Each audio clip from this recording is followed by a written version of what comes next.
and you can write this down, the most important Et vous pursuit pouvez in noter life ceci. La poursuite la plus importante dans la vie, c'est d'être célibataire. totally single. Totalement célibataire. Dites-le avec moi. Encore une fois, à voix haute. La chose la plus importante dans la vie, c'est d'être totalement célibataire. Répétez-le encore. La chose la plus importante dans la vie, c'est d'être totalement célibataire. Je sais que vous n'y croyez pas encore, mais je vais vous le prouver avant que nous partions d'ici. Numéro 2. Le célibat est le fondement de toutes les relations. Dites-le avec moi. Le célibat est le fondement de toutes les relations. Et cela inclut la relation entre vous et votre patron, entre l'élève et l'enseignant, entre les parents et les enfants, entre les citoyens et les dirigeants, entre amis, collègues, et bien sûr dans les relations plus intimes comme le mariage. Votre célibat est le fondement de toutes ces relations.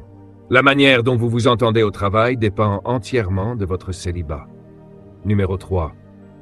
Le célibat détermine la qualité de vos relations, qu'elles soient personnelles, sociales ou professionnelles. Prenez cela à cœur, s'il vous plaît. Si vous avez des problèmes à votre travail, des difficultés à vous entendre avec les gens, c'est un problème de célibat. Si vous êtes toujours en tension avec vos collègues, que vous êtes plombier, policier, employé d'hôtel ou peu importe votre métier, si vous avez toujours des conflits, du stress, des relations tendues, c'est un signe que vous souffrez d'un problème de célibat. Si vous avez des problèmes personnels avec votre conjoint, c'est un signe que vous et votre conjoint luttez peut-être tous deux avec un problème de célibat. Je veux le prouver ce soir à partir de faits fondés sur les Écritures. Commençons par ce concept. La relation la plus importante dans la vie n'est pas la relation interpersonnelle. La plupart d'entre nous se concentrent beaucoup trop sur le fait de bien s'entendre avec les autres. C'est d'ailleurs pour cela qu'il existe des bars pour célibataires, des soirées pour célibataires, des croisières pour célibataires. Tout le monde essaye d'aller dans ces lieux pour rencontrer quelqu'un, pour se connecter à quelqu'un. Mais je veux vous suggérer que ce n'est pas votre priorité. Votre relation la plus importante n'est pas interpersonnelle, mais intrapersonnelle. La première et la plus importante relation que vous devez développer n'est pas avec les autres, mais avec vous-même. C'est ce qu'on appelle une relation intrapersonnelle. Et pourquoi est-ce si important? Parce que la personne la plus importante que vous devriez chercher à connaître, ce ne sont pas les autres, mais vous-même. Et la majorité des gens sur cette planète savent très peu de choses sur la vérité concernant leur propre personne. Nous portons les images des autres. Nous vivons selon les attentes des autres. Nous laissons la société nous façonner. Et au lieu d'avoir une autoconscience, nous avons une autre conscience, c'est-à-dire une image que les autres veulent que nous ayons. Et ce troisième point est essentiel. La connaissance de soi est la clé de toutes les relations. Connaître vos forces est important, mais connaître vos faiblesses l'est tout autant. Vous devez savoir où vous êtes faible, car si vous ignorez vos faiblesses, elles deviendront un obstacle dans toutes vos relations. Vous devez savoir ce que vous devez gérer en vous-même. Beaucoup d'entre nous savent certaines choses sur eux-mêmes, mais les nient. Nous disons parfois que quelqu'un nous a poussés à agir d'une certaine manière, alors qu'en réalité, nous avons choisi de le faire à cause de nos propres tendances. Et ces tendances, nous devons apprendre à les gérer. Nous devons faire attention à ne pas blâmer les autres pour nos propres comportements. Point numéro 4. La personne la plus importante à aimer, ce ne sont pas les autres, c'est vous-même. S'il y a un point essentiel ce soir, c'est bien celui-ci. La personne la plus importante à aimer, c'est vous-même. Dites-le avec moi. La personne la plus importante à aimer, c'est moi-même. Encore une fois, la personne la plus importante à aimer, c'est qui? Moi-même. Je veux aussi vous le prouver ce soir, car c'est une des causes principales de votre stress. Nous parlons souvent d'aimer notre prochain, et nous citons même mal les Écritures à ce sujet. Regardons ensemble un passage d'où vient cette idée. Jésus fut un jour interrogé par quelqu'un, et c'est une question très importante. Pour bien la comprendre, il faut savoir qui posait la question. C'était un pharisien, un chef religieux de cette époque. Les pharisiens étaient formés dans toutes les lois de Moïse et des prophètes. Il y avait 669 lois à suivre. Notez cela. 669. Les pharisiens s'efforçaient d'obéir à chacune d'elles. Ils étudiaient tout l'Ancien Testament, surtout les 5 premiers livres appelés le Pentateuque, les livres de Moïse, et ils en extrayaient chaque loi ou commandement possible afin d'être justes devant Dieu. Vous imaginez ? 669 lois à retenir et à appliquer. Pas étonnant qu'ils étaient frustrés. L'un d'entre eux vint donc vers Jésus et lui posa une question très importante. Une question que vous et moi aurions sans doute posée aussi. Il disait en substance, « J'ai grandi dans une maison juive. J'ai étudié la théologie. Je suis pharisien et j'essaie de suivre ces lois depuis plus de 50 ans. Jésus, toi qui sembles si sage, dis-moi, parmi toutes ces 669 lois, laquelle est la plus grande? Autrement dit, si je devais en garder une seule, laquelle serait la plus importante devant Dieu? » C'était une excellente question, parce que 669, c'est vraiment trop à retenir, sans parler de les appliquer. Alors il lui dit, « Peux-tu simplifier? Résume-moi tout cela. Quelle est la principale? » Et la réponse de Jésus les a bouleversés. Il n'a pas dit « Ne commets pas d'adultère, ne vole pas, ne mense pas, ne jure pas, n'adore pas d'autres dieux. » Non, il a simplement dit, open quote, « La loi la plus importante, c'est d'aimer le Seigneur, ton Dieu, de tout ton cœur, de toute ton âme et de toute ta pensée. » Close quote. Mais ensuite, Jésus fit quelque chose que l'homme n'avait pas demandé. Il avait posé une seule question. Mais Jésus donna 2 réponses. Pourquoi? Parce qu'on ne pouvait pas répondre à cette question avec une seule réponse. Elle exigeait 2 réponses. Et voici ce qu'il ajouta. Open quote. « Tu aimeras le Seigneur ton Dieu de tout ton cœur, de toute ton âme, de toute ta force et de toute ta pensée. » Puis il dit, « Et le second commandement lui est semblable. » Close quote. L'homme n'avait pourtant demandé qu'un seul commandement, mais Jésus ajouta le second, car les 2 sont inséparables. Beaucoup d'entre nous trouvent facile de dire qu'ils aiment Dieu. Nous chantons, nous adorons, nous disons « Je t'aime, Seigneur ». Nous allons fidèlement à l'église, aux réunions de prière, aux activités spirituelles, et Dieu dit « C'est bien, mais qu'en est-il de la deuxième partie ?» Il dit, open quote, « Le second commandement est semblable au premier. » Close quote. Ce qui signifie qu'ils sont égaux. Et voici ce qu'il dit, « Tu dois aimer ton prochain comme toi-même. » Puis il ajoute, « Toutes les 669 lois sont contenues dans cette seule loi. Si tu gardes cette loi, tu n'as pas besoin des 669 autres. Aime Dieu, aime-toi toi-même, aime ton prochain. » Maintenant, lis bien ce passage. Jésus n'a pas dit d'aimer ton prochain en premier. Et c'est là que nous faisons l'erreur. Nous essayons d'aimer les autres sans respecter le préalable. Laisse-moi te l'expliquer. J'ai fait une recherche sur ce verset lorsque j'étais à l'université avec mon professeur, le docteur Jerry Horner, l'un des plus grands érudits en grec du pays. C'est lui qui a contribué à la traduction de la Bible Nivev ainsi qu'à la New Spirit Bible. C'est un homme remarquable, et il sera d'ailleurs parmi nous la semaine prochaine. Ne manquez pas cela. Vous allez progresser spirituellement en un instant en l'écoutant enseigner. Je me souviens qu'à l'université, dans son cours, nous avons étudié tout ce chapitre, et j'ai été profondément choqué quand il nous a donné le sens du mot grec que Jésus a utilisé ici. D'abord, il est écrit « Aime Dieu », ce qui signifie « Poursuis Dieu ». Concentre-toi sur son caractère, sa nature, ses qualités. Quand tu aimes quelqu'un, tu veux le connaître, tu veux passer du temps avec lui, comprendre comment il pense, ce qu'il désire, ce qu'il veut. Jésus dit « Fais cela pour Dieu, poursuis Dieu de toutes tes forces. Apprends à connaître ses qualités, sa nature, son caractère. Reste près de lui pour le connaître vraiment. » Puis il ajoute « Aime ton prochain comme toi-même. » Et le mot grec utilisé ici signifie « dans la même mesure ». Aime ton prochain dans la même mesure que tu t'aimes toi-même. Autrement dit, le degré avec lequel tu t'aimes toi-même détermine le degré avec lequel tu pourras aimer les autres. Jésus dit donc que l'amour de Dieu doit produire l'amour de soi, et que l'amour de soi te qualifie ensuite à aimer les autres. En d'autres termes, tu ne peux aimer les autres qu'à la mesure où tu t'aimes toi-même. Note cela. Arrête d'essayer d'aimer les gens d'abord. C'est pour cela que tu souffres. Si tu ne t'aimes pas toi-même, tu auras constamment besoin que les autres t'aiment. Et quand ils te décevront, tout s'effondrera, car tu ne te sentiras plus aimé. Mais si je m'aime et que tu ne m'aimes pas, je suis quand même aimé.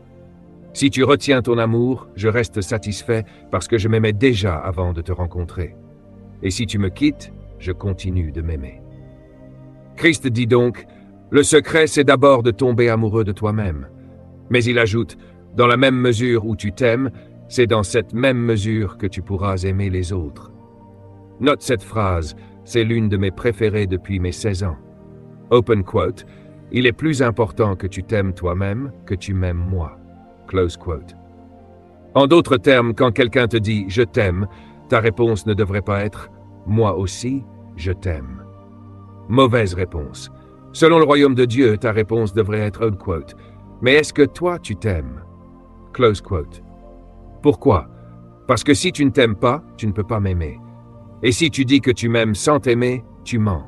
C'est donc plus important pour toi de t'aimer toi-même que de m'aimer. Et je dois m'assurer que tu t'aimes avant d'accepter ton amour, car tu ne peux pas m'aimer plus que tu ne t'aimes toi-même. Alors, tu ferais mieux de t'aimer beaucoup. Vous me suivez? C'est pour cela que nous avons tant de mal dans nos relations. Nous essayons de forcer les autres à nous aimer pour que nous nous sentions aimés. Et c'est pour cela que nous sommes facilement manipulés. C'est un signe de manque d'amour de soi. Quand quelqu'un dit « je ferai tout pour toi », stop, ne dis plus jamais cela. C'est justement pour cette raison que certaines de vos relations n'ont pas marché, parce que vous y êtes entrés en cherchant de l'amour. Et quand on cherche de l'amour, l'autre peut vous contrôler totalement, car il sait qu'il peut vous le retirer à tout moment. La solitude est une manifestation de manque d'amour de soi. Je vais te le dire autrement. Note ceci, 7 clés de l'amour de soi. C'est un enseignement puissant directement venu du ciel. Écris cela. 1. L'amour de soi est le résultat de la découverte de soi. Je pourrais enseigner tout un séminaire rien que sur ce point. Tu dois d'abord te découvrir toi-même, sinon tu ne pourras jamais t'aimer. 2. L'amour de soi vient de la connaissance de ta source. Tu dois savoir d'où tu viens. Tu ne peux pas t'aimer si tu ignores ton origine, car ta source détermine ta valeur. Si je prends une pierre et que je la coupe en deux, que devient-elle? Toujours une pierre. Si je la recoupe, elle reste une pierre. Autrement dit, peu importe comment tu la divises, elle garde sa nature. Mais si je prends un diamant et que je le coupe en deux, qu'ai-je? 2 diamants. Si je le coupe encore, j'en ai 4. Il garde toujours sa valeur. Ainsi, si tu ignores ta source, tu ignores ta valeur. 3. L'amour de soi vient de la conscience de ta valeur. Tu ne peux pas te donner de la valeur si tu ne sais pas d'où tu viens. Et tu ne peux pas savoir d'où tu viens sans te découvrir et connaître ta source.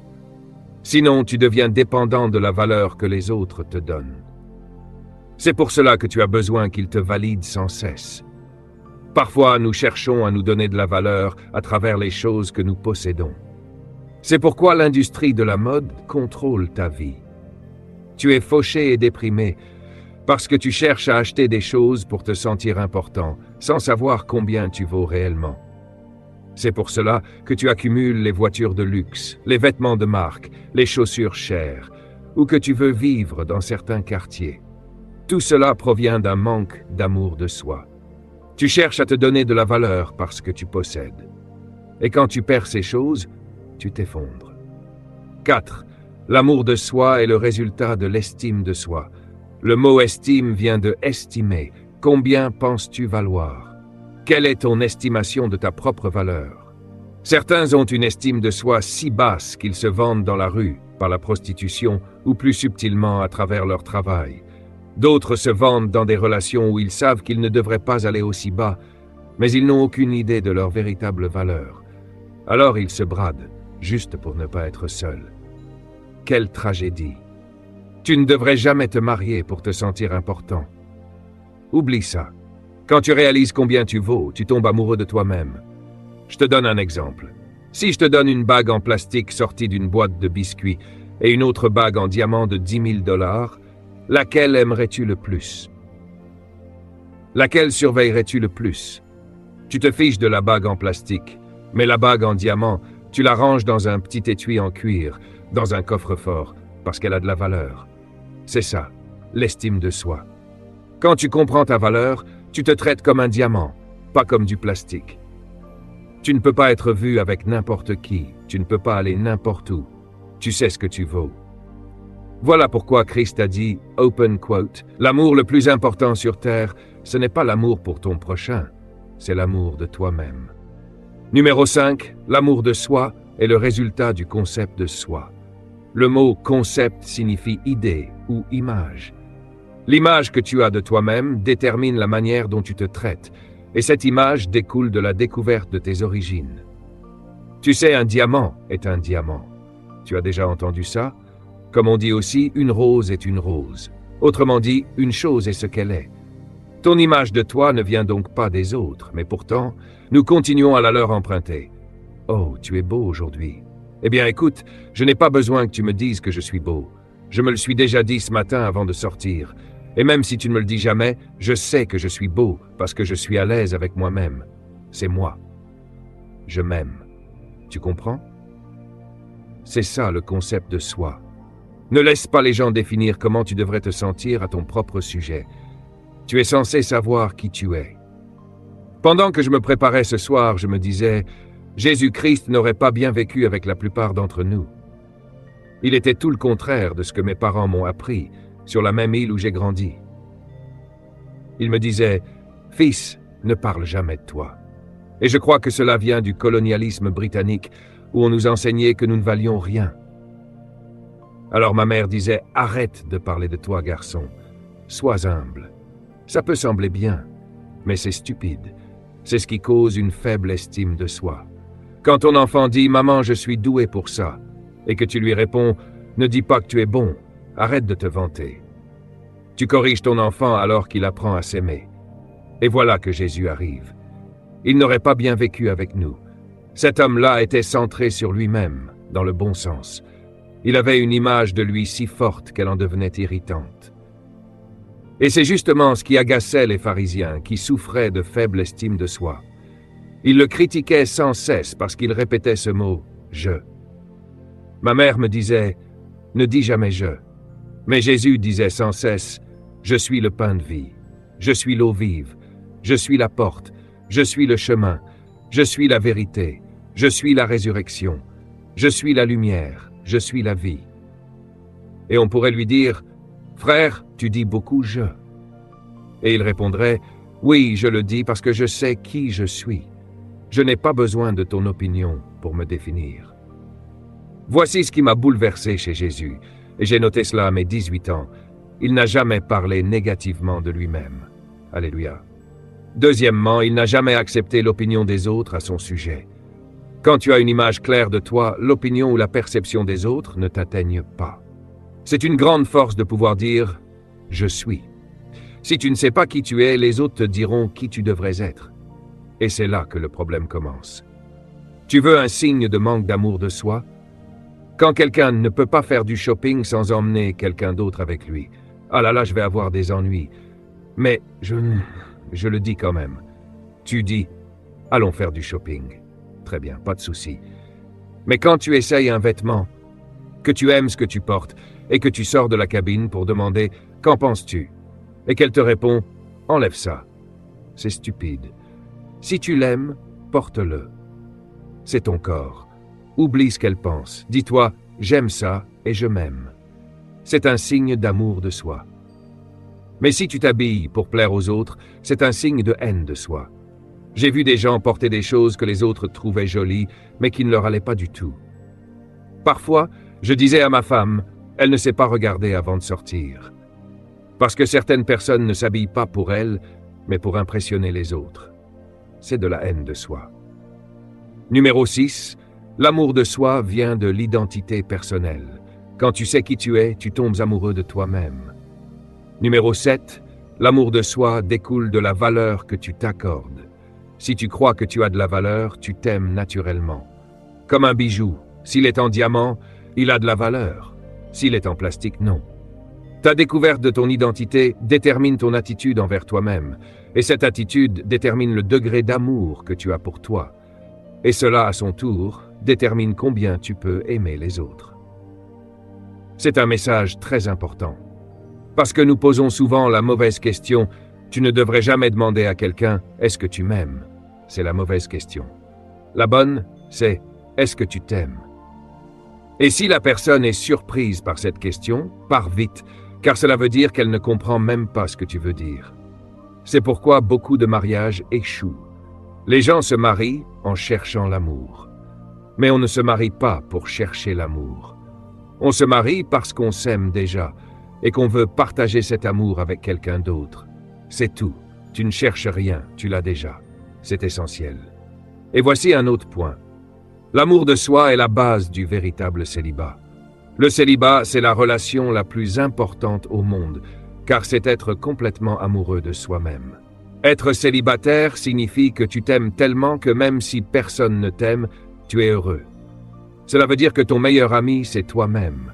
Tu peux passer toute la journée avec toi et même t'emmener dîner. Oh, laisse-moi crier un peu tout seul. Et crois-moi, je peux le faire tout le temps. Même marié, je peux m'offrir un bon dîner et savourer le moment, parce que je m'aime. C'est d'ailleurs pour ça que ma femme est en sécurité. Je m'aime moi-même. 10 manifestations de l'amour de soi. Voici comment mesurer si tu t'aimes vraiment. Note-les et médite-les pendant 3 jours. Si tu veux être une personne épanouie, influente et équilibrée, tu dois commencer par t'aimer toi-même. Voici les signes. Numéro 1. La confiance en soi. Une confiance totale. Et d'ailleurs, quand quelqu'un qui ne s'aime pas rencontre quelqu'un qui s'aime, il le perçoit toujours comme arrogant. Pourquoi ? Parce que son insécurité est intimidée par la sécurité de l'autre. Ce n'est pas de l'arrogance, c'est simplement de l'amour de soi. Alléluia. Numéro 2. L'amour de soi se manifeste par le respect de soi. Quand tu crois que tu es un diamant, tu ne te mets pas dans n'importe quelle situation. Tu ne fréquentes pas n'importe qui et tu ne portes pas n'importe quoi. Le respect de soi est le signe de l'amour de soi.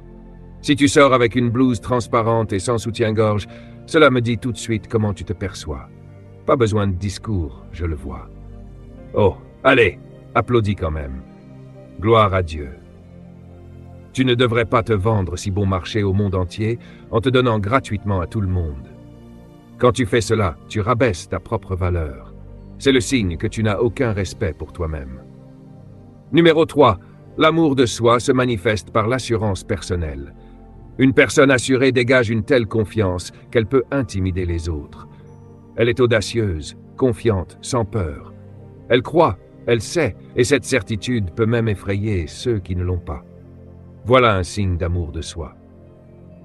Numéro 4. L'amour de soi se manifeste par l'affirmation de soi. Quelqu'un qui s'aime s'affirme. Cela ne veut pas dire qu'il est arrogant ou dominateur, non. S'affirmer signifie simplement qu'il croit avoir quelque chose à offrir. Un conseil, une idée, une direction. Parfois il dira « Attends, tu ne sais pas trop ce que tu fais, laisse-moi t'aider ». Et certains verront cela comme de la prétention. Mais non, c'est simplement l'amour de soi en action. La confiance d'une personne qui sait ce qu'elle croit, qui sait en qui elle croit, et qui reconnaît qu'elle a quelque chose de précieux à partager. Numéro 5. L'amour de soi se manifeste par l'automotivation. Une personne qui s'aime est motivée de l'intérieur. Elle n'a pas besoin que quelqu'un la pousse pour avancer. Quand tu t'aimes, tu gères toi-même tes émotions. Tu décides chaque matin de ce que tu vas faire. Tu n'as pas besoin d'attendre qu'on te donne un emploi du temps. Tu construis le tien. Quand tu t'aimes, tu crois que ta vie est assez précieuse pour être planifiée et offerte au monde chaque jour. Numéro 6. L'amour de soi se manifeste par la valeur personnelle. Une personne qui s'aime place une valeur si élevée sur sa vie qu'elle ne descend pas au niveau des autres. Elle les élève jusqu'à elle.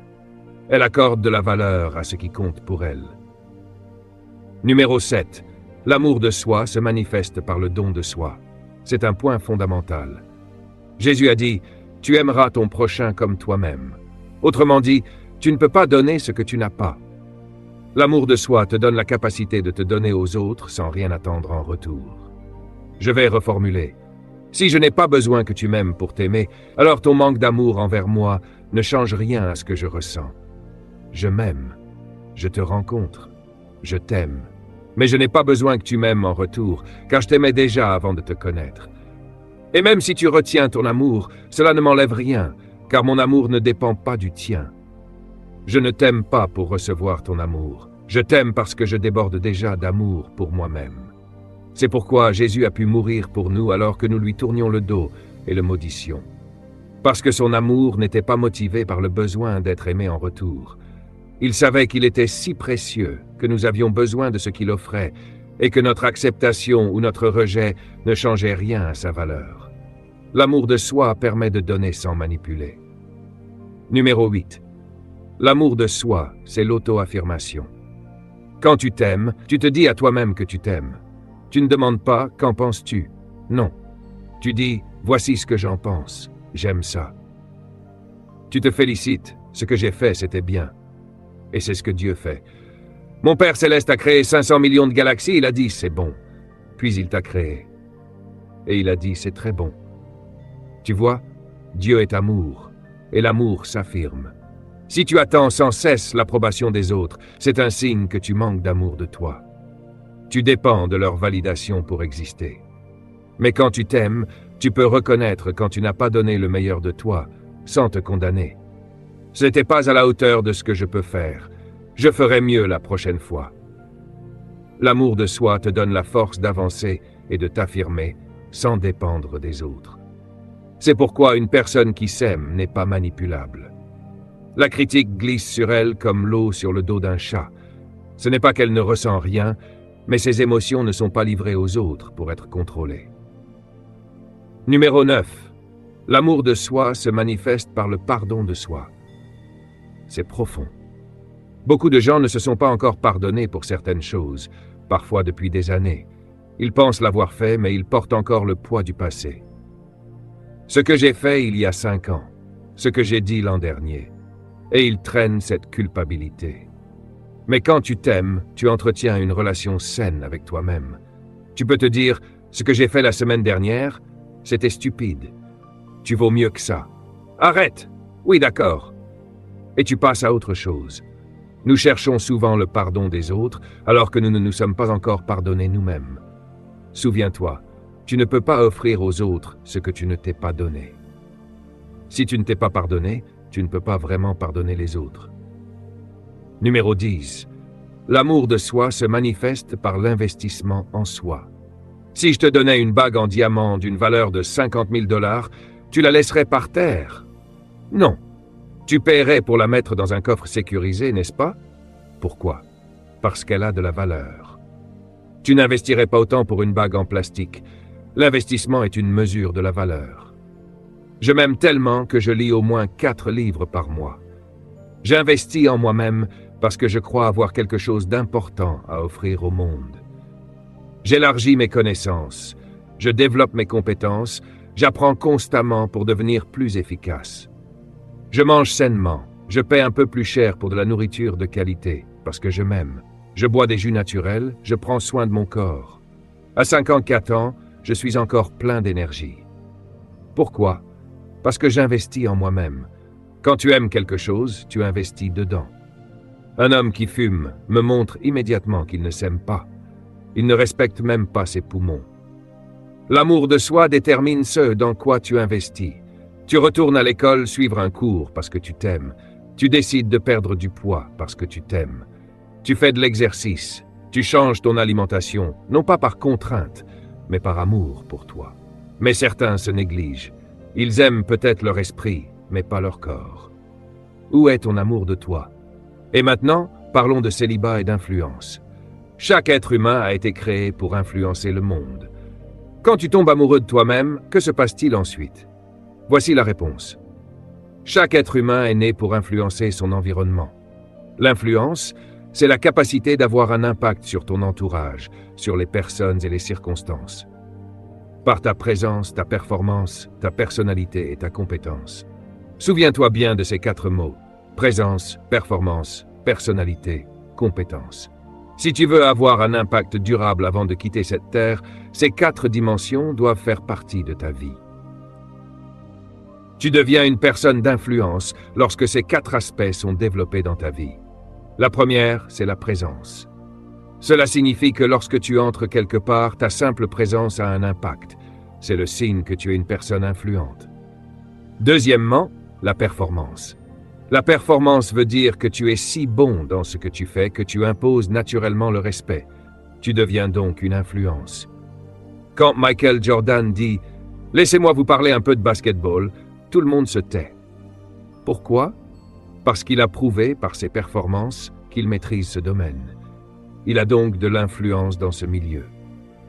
Troisièmement, la personnalité. La personnalité, c'est la manière dont tu te présentes.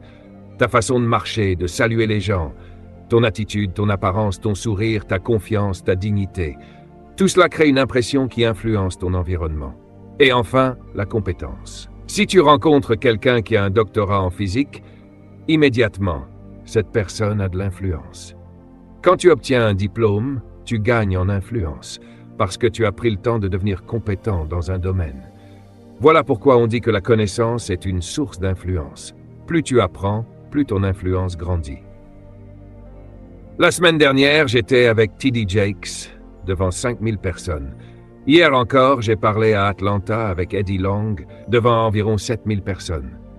Tous deux m'ont invité, l'un à Washington, l'autre à Atlanta, parce qu'ils voulaient ce que j'avais à offrir, mon contenu. Ils m'ont fait venir de mon pays et m'ont payé pour partager ce que je sais. Et d'où me vient ce contenu? Des mêmes livres que toi, tu ne lis pas. Ils pensent que je suis intelligent, mais en réalité, pendant que tu regardes la télévision, moi je lis. Et cela depuis 39 ans. Tu peux passer 2 heures au téléphone à dire des choses inutiles et t'appauvrir intellectuellement. Ferme ton téléphone, prends un livre et lis un chapitre sur un sujet que tu ignores. Laisse ton esprit s'élargir et ta compétence croître. Certains parmi vous ont un emploi menacé. Mon conseil, anticipez. Commencez dès maintenant à développer des compétences dans d'autres domaines. Diversifiez votre savoir. Quelles sont tes compétences réelles? En quoi es-tu si bon que les autres te respectent pour cela? Qui appelle-t-on quand on a besoin d'un certain type d'aide? Voilà les signes de l'influence. L'influence s'acquiert avec le temps. Note bien ceci. L'influence se gagne avec le temps, par un engagement constant et une dévotion à un but, une conviction, une discipline ou une cause, au prix de l'autopréservation. Autrement dit, les gens t'observent. Ils voient les années d'investissement que tu consacres à te perfectionner. Prenons Nelson Mandela. Il était avocat, diplômé d'une université de Londres. De retour en Afrique du Sud, il s'est heurté à l'injustice raciale. Sa conviction était que tous les êtres humains sont égaux. Cette conviction l'a conduit en prison. Il était prêt à sacrifier sa sécurité personnelle pour sa cause. C'est ce prix payé qui lui a valu l'influence. Quand tu traverses l'enfer et que tu en ressors, les gens te respectent. Voilà pourquoi il est sorti de prison un lundi et devenu président le mardi. Pourquoi sommes-nous impressionnés par les médecins ou les avocats? Parce qu'ils ont consacré 10 à 15 ans à devenir compétents. Quand un médecin te dit « enlevez vos vêtements », tu obéis, parce que son expertise lui donne de l'influence. L'influence vient du prix payé et du temps investi pour maîtriser un domaine. Que fais-tu depuis assez longtemps pour que les autres te respectent et soient influencés par toi?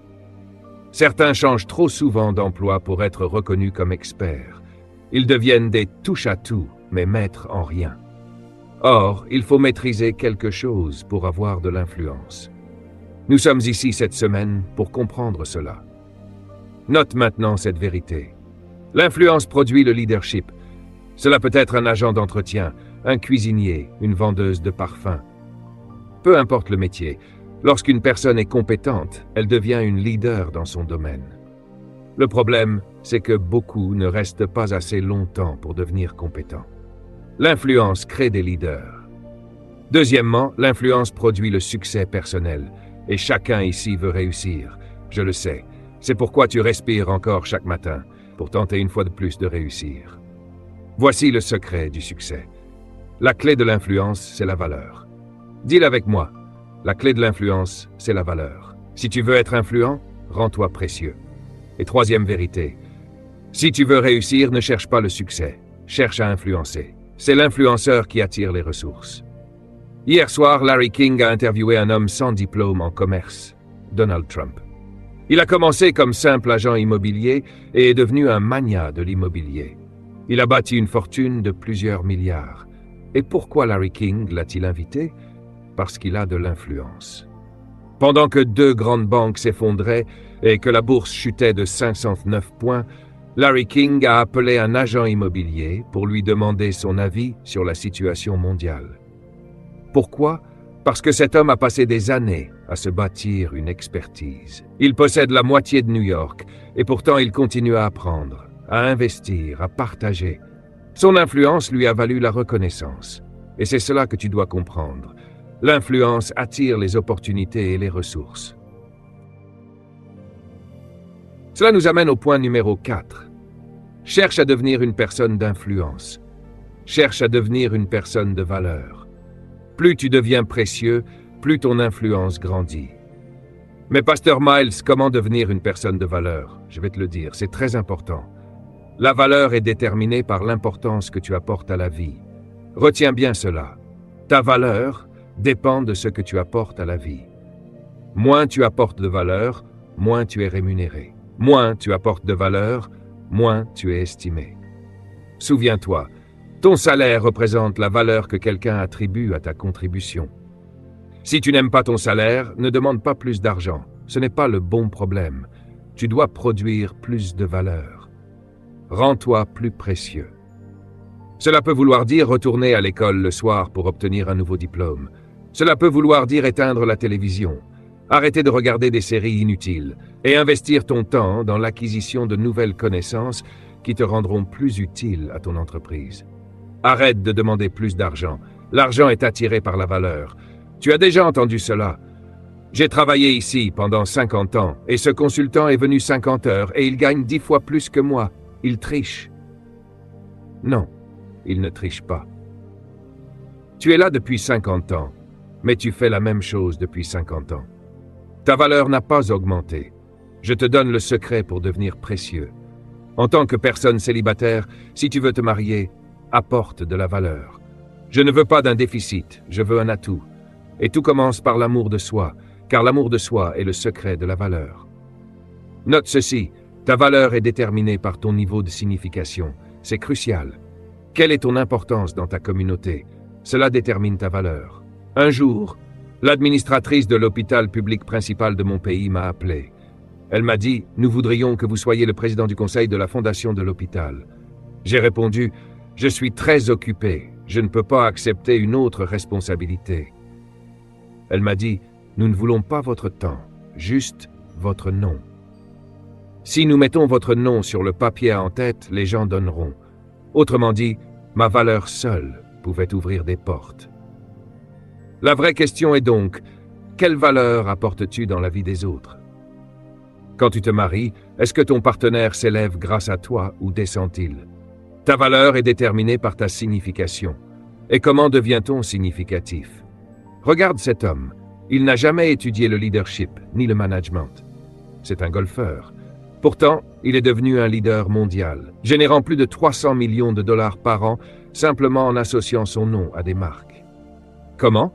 Grâce à 4 clés: influence, compétence, performance et personnalité. Tiger Woods, personne ne joue comme lui. Sa performance attire le respect. Sa personnalité, concentrée, souriante, inspirante, attire les foules.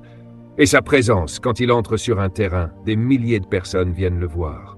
Sa présence transforme le gazon vert en or. Et toi, quand tu arrives quelque part, qu'est-ce que ta présence produit? Je dois conclure, mais laisse-moi au moins te donner le secret de la signification. Comment devenir significatif? Tu as été créé pour dominer dans la vie, mais dans ton domaine de don. Ton influence découle de ton don. Si tu n'as pas encore découvert ton don, c'est pour cela que tu n'as pas d'influence. 2. Ton don existe pour résoudre un problème sur Terre. Tu es né avec un don pour répondre à un besoin. Si tu crois que tu es né juste pour travailler, payer des factures et mourir, c'est exactement ce qu'on fera pour toi. On t'enterrera et on t'oubliera.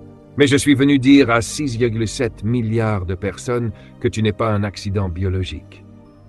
Tu es venu sur Terre pour accomplir quelque chose d'unique. La société, elle, ne veut pas que tu découvres ton don.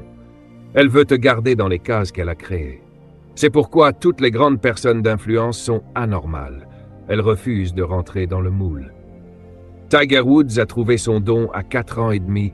Son père l'a emmené sur un parcours de golf, il a frappé la balle et son père a dit « Tu as un don ». Depuis ce jour, il n'a cessé de l'affiner, de s'entraîner, de se perfectionner. 3. Ton don est ton domaine de signification. Découvre-le avant de quitter cette conférence, et peu importe ton âge. Abraham a trouvé le sien à 75 ans. Souvent, ton emploi n'est pas ton don, et parfois ton emploi peut même étouffer ton don, parce qu'on te dit quoi faire, au lieu de te laisser exprimer ce pourquoi tu es né. Dans notre ministère, nous donnons la liberté aux gens d'exercer leurs dons. Je leur dis, voici ce qu'il faut accomplir. Développe-le à ta manière. Certains sont perdus, car ils viennent d'environnements où ils ne pensaient pas par eux-mêmes.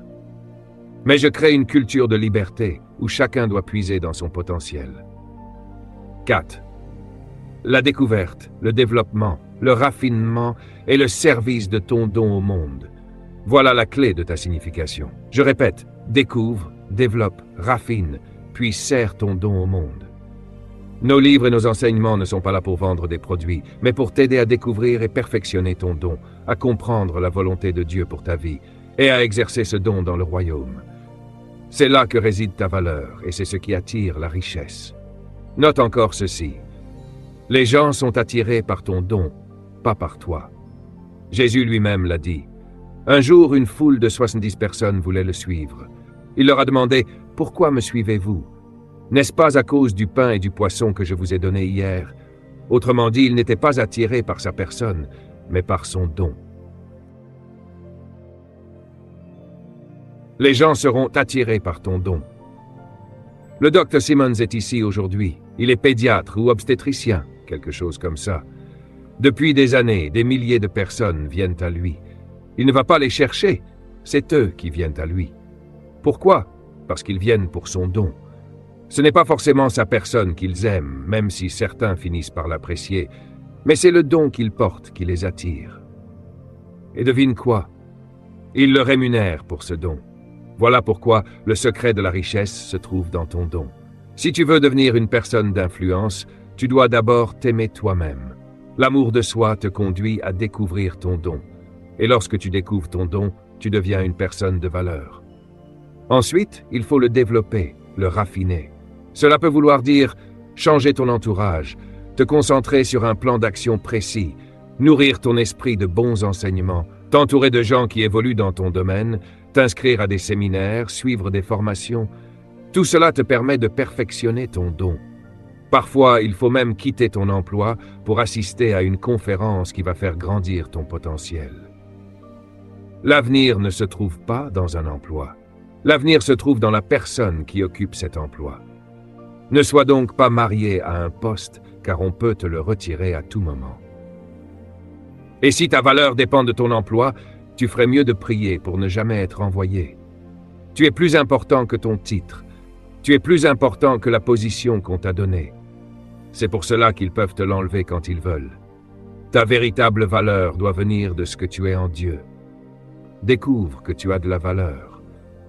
On peut t'enlever ton poste, mais on ne peut pas t'enlever ton don. Je pense par exemple à la pasteure Barbara. Je la connais depuis presque 30 ans. Dès le premier jour, elle m'a dit « Pasteur, je veux être dans l'hospitalité ». C'est une vraie passionnée. Elle a un don pour ça. Elle pourrait vendre de la glace à un Esquimau. Elle a ce don rare de faire aimer les gens, de créer une atmosphère accueillante. Certains peuples disent « Celui qui ne sait pas sourire ne devrait pas ouvrir de boutique ». Autrement dit, si tu n'as pas la personnalité qui convient, ne te lance pas dans ce domaine.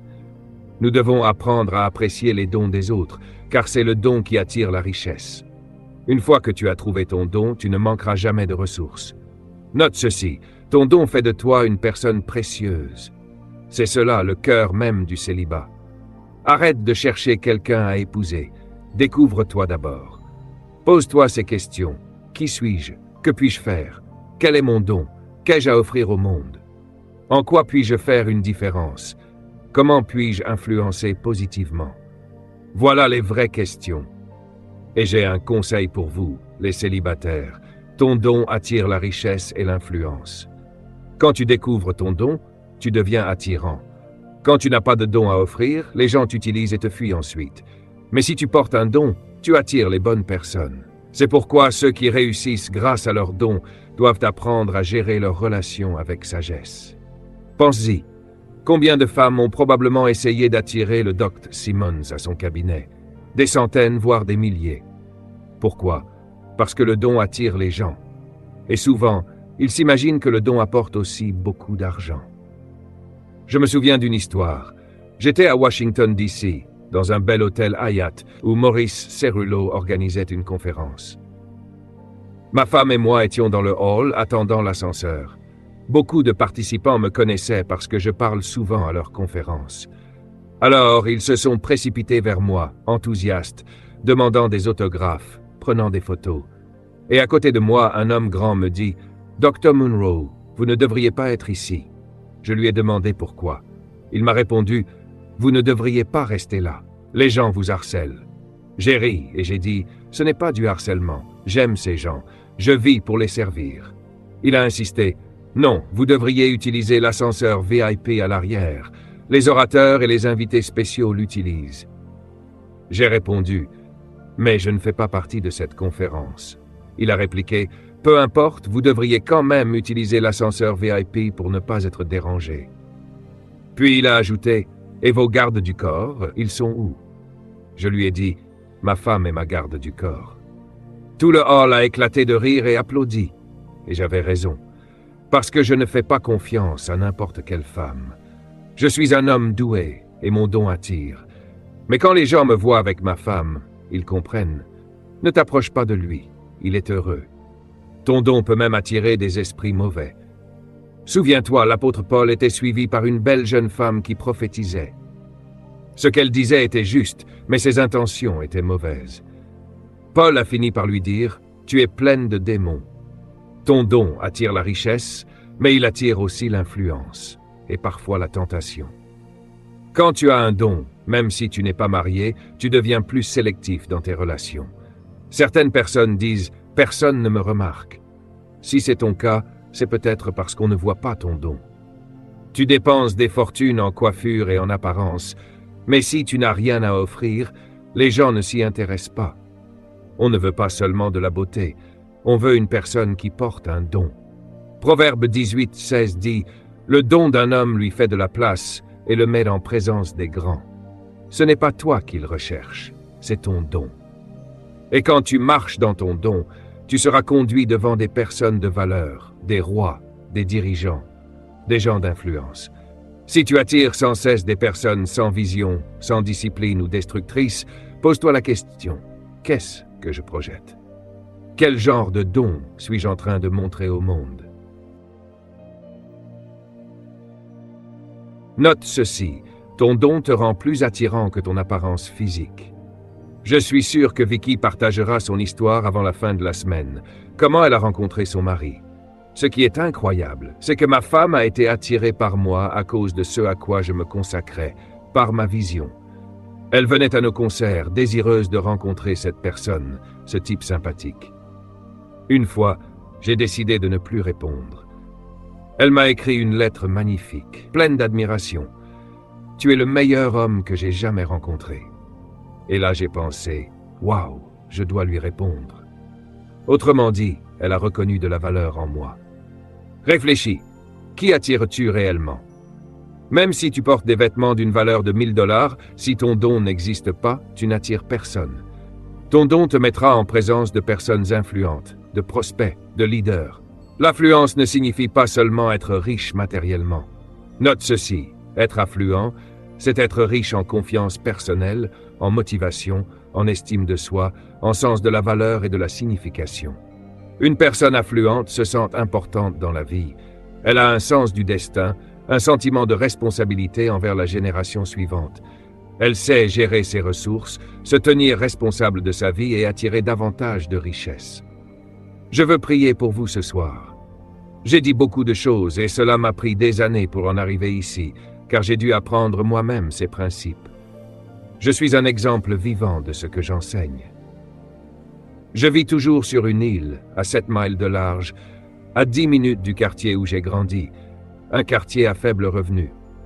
La plupart des gens que je connaissais à l'époque y sont toujours, jouant au domino sous le même arbre. La seule différence entre moi et eux, J'ai décidé de poursuivre mon don et de le raffiner. Vous avez encore votre don. Vous êtes né avec. La bonne nouvelle, personne n'a besoin de vous le donner. Il n'y a donc aucune excuse. Dieu n'a jamais dit à Adam d'être productif, car il l'était déjà. Il lui a dit, sois fructueux, fais sortir ce qui est à l'intérieur. Un arbre à mangue ne donnera jamais des oranges. Peu importe votre semence, c'est le fruit que vous devez produire. Il y a une passion première en vous qui vous rend singulièrement influent. Je prie, et Dieu m'a dit, libère cette semence, enseigne-la aux gens. Voilà la clé de ton célibat, de ton influence et de ton affluence. Ta semence attire la richesse et te protège des crises économiques. Un médecin ou un avocat garde son savoir même s'il perd son emploi. Qu'emportes-tu toi si tu perds ton emploi? Prions maintenant. Commence par te pardonner à toi-même. Pardonne les petites choses que tu n'aimes pas chez toi. Ton nez, tes jambes, tes yeux, tout ce que tu déprécies. Cela t'empêche d'aimer les autres. Demande à Dieu de te révéler d'où tu viens. Tu viens de lui. Tu n'es pas un objet. Tu es à l'image de Dieu. Demande un miracle. Sois délivré de ton éducation, de ton quartier, des paroles de tes parents qui te disent encore que tu n'es rien. Peu importe ton âge, ces paroles ne définissent pas ta valeur. Dieu te dit, tu es qui je t'ai créé pour être. Tu es toujours grand. Demande-lui de te donner l'amour de toi-même que tu n'as jamais eu, de découvrir la valeur de son image en toi et de pardonner pour tout ce qui a dévalué cette image. Préparons-nous pour demain en mettant tout sur l'autel ce soir. Peu importe ton église ou ta famille, ce soir il s'agit de toi, de ton amour, de ton don et de Dieu. Si tu veux comprendre d'où tu viens et qui tu es, et te connecter à ton don, viens te tenir ici devant moi. Dis simplement ton nom. Ce soir est une occasion de réveiller ton don. Le secret de ton futur est dans le don que tu portes. Ce n'est pas ton travail, ton éducation ou tes relations. Ton don ouvre les portes, crée des opportunités. Je n'ai jamais eu à demander une invitation, car les gens recherchent le don. Approche un peu plus près, s'il te plaît. Remercie Jésus. Lorsque le Seigneur te parle, prends une décision immédiatement. J'ai appris cela et c'est pourquoi je suis très obéissant. Quand le Seigneur me convainc d'agir sur un point, je réagis tout de suite. Ce soir, si quelque chose t'a interpellé, n'hésite pas. Viens tout de suite devant lui. Ne réfléchis pas trop, dis simplement « Seigneur, oui, je te remets cette partie de ma vie. Je veux apprendre à m'aimer. » La Bible dit « Si vous entendez sa voix, n'endurcissez pas votre cœur. » Souvent, nous commençons à réfléchir, à nous retenir, à craindre le regard des autres. Non. Si Dieu te parle, réponds-lui immédiatement. Cette conférence est pour chacun de nous. Nous avons tous des problèmes, mais nous ne sommes pas ces problèmes. Dieu les résout par la remise, par l'amour de soi. Ce soir, écoute cette chanson et laisse-la devenir ta prière. Incline ta tête, ferme les yeux et laisse le Saint-Esprit t'instruire. Pleurez, s'agenouiller, prier à voix haute, murmurer. Peu importe ce qu'il te demande, laisse-le transformer ton être ce soir. Tu ne te vendras plus à bas prix. Dieu te remet dans l'écrin du diamant. Ton âge n'a rien à voir avec ta valeur. Au contraire, plus tu vieillis, plus tu deviens précieux pour le monde. Lève tes mains et prie à voix haute. Père céleste, Jésus, je veux t'aimer. Enseigne-moi à t'aimer, à te poursuivre, à te comprendre. Je veux connaître ta nature et ton caractère. Montre-moi qui je suis réellement. Donne-moi la révélation de ma véritable identité. Je viens de toi, je porte ton image, j'ai ton essence, ton caractère et tes qualités. Je suis digne d'amour, je suis précieux, je suis important pour le monde. J'ai quelque chose à offrir, je m'aime car je t'aime. Et si je t'aime, je dois m'aimer moi-même et aimer toute autre image de toi. Pardonne-moi d'avoir dévalorisé ton image en me dévalorisant. Ce soir, je me repense, je change ma pensée. Je suis important, je suis précieux, je suis spécial. Je suis une réponse, une solution. Je suis venu pour faire une différence. Je suis rempli d'amour et je m'aime. Je rejette toute pensée négative sur moi-même. Je renonce à toute parole négative sur moi. Ce soir, je suis nouveau, reconnecté à mon moi originel. Je suis à l'image de Dieu, une nouvelle création. Les choses anciennes sont passées. Je suis une nouvelle créature.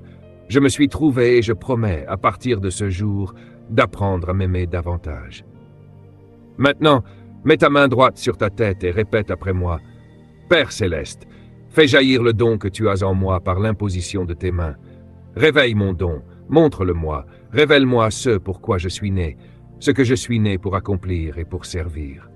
Je déclare que mon don est activé maintenant au nom de Jésus. Seigneur, je te prie pour un miracle royal. Libère chacun de son passé oppressif, fais émerger ses idées, ses rêves et sa passion aujourd'hui. Sanctifie ce don, qu'il se manifeste et impacte leur génération. Rends vivants les vieux rêves et les rêves oubliés. Que ce soir marque le début d'un être humain célibataire, influent et affluent au nom de Jésus, et que le monde n'oublie jamais que nous avons existé. À toi toute la gloire pour ce nouveau commencement au nom de Jésus. Tout le monde criait Amen et louait Dieu pour ce nouveau commencement. Cela commence ce soir. En partant, prenez un engagement, participez à toutes les sessions. Certains n'avaient pas prévu d'être présents, mais ces quelques jours sont trop importants pour manquer cette couverture et cette bénédiction. Cela coûte cher, mais cela en vaut la peine. Quand je marche à travers la vallée de l'ombre de la mort, je ne crains véritable preuve de la présence du Saint-Esprit dans une vie est la puissance. Votre vie doit être contrôlée par ce qui est bénéfique. Ne pleurons jamais lorsque nous sommes confrontés à des défis. Nous nous tenons debout et regardons le diable droit dans les yeux et disons, quoi que tu fasses, je suis plus que vainqueur.